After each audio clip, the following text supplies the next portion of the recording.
Hmm. Hmm. Hmm. Oh, hello. I'm Colette, and welcome to another episode of Halloween Marathon Time. And today we are gonna look at ah, Bloody New Year, released in 1987. And it looks like we got a bit of the controversial movie today on a rating of this series because not only this movie got bombarded by critics and the fans and the watchers who watched this movie back in the day, but also because what the fuck is this movie? Seriously.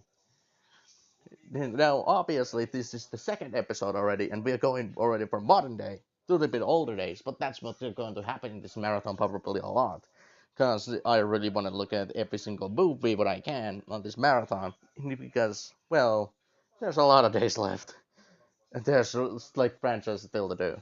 But without any further ado, let's go see how Bloody New Year holds up.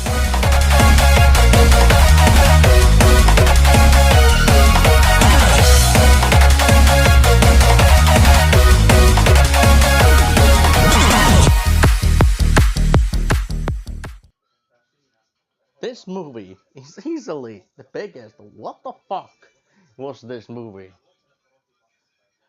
Back in here, this movie was again released in 1987, and apparently, according to rumors, it was almost destroyed entirely. There was no almost evidence to see it ever again. But there's no like clear information or the proof that this actually happened. Despite when I watched the movie, I could see some scratches here and there on the movie, so I can like clearly see that there was some cuts here and there, but almost didn't got out in the movie. So what makes this movie so weird that makes you say almost non-stop, constantly, what the fuck, like almost all the time? Well, in simplest terms, let's see.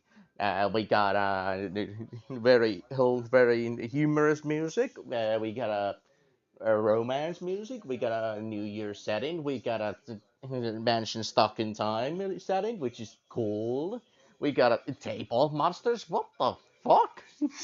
Yeah, this movie has some is super weird, in to say the least. One of the weirdest parts in this movie is easily that there's apparently a table monsters, and then kills are very. They are. They are also what the fuck. Like one of the kills is literally being dragged off screen. That they do it twice.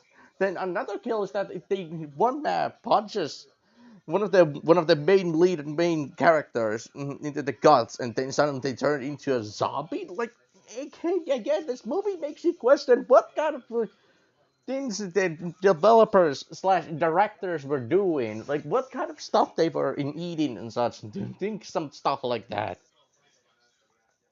But I'm not either saying that this movie is bad because of how weird it is. It's actually one of the greatest horror movies slash movies I have ever seen, despite how old it is.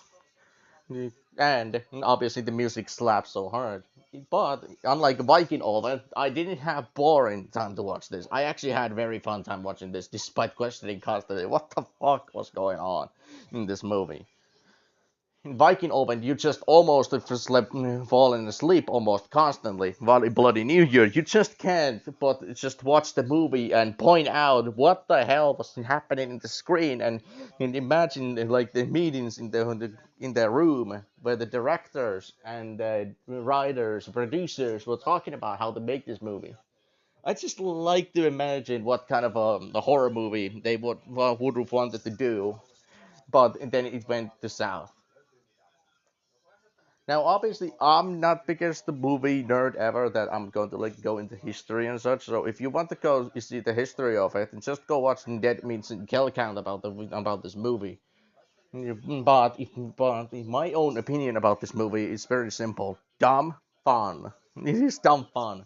It is very dumb movie, but it's at the same time very fun to watch. Again, it's one of those movies which you just point at the screen and just laugh at how stupid the stuff is. There was many times where I did that in during duration of the movie, and I just couldn't stop doing it like at all.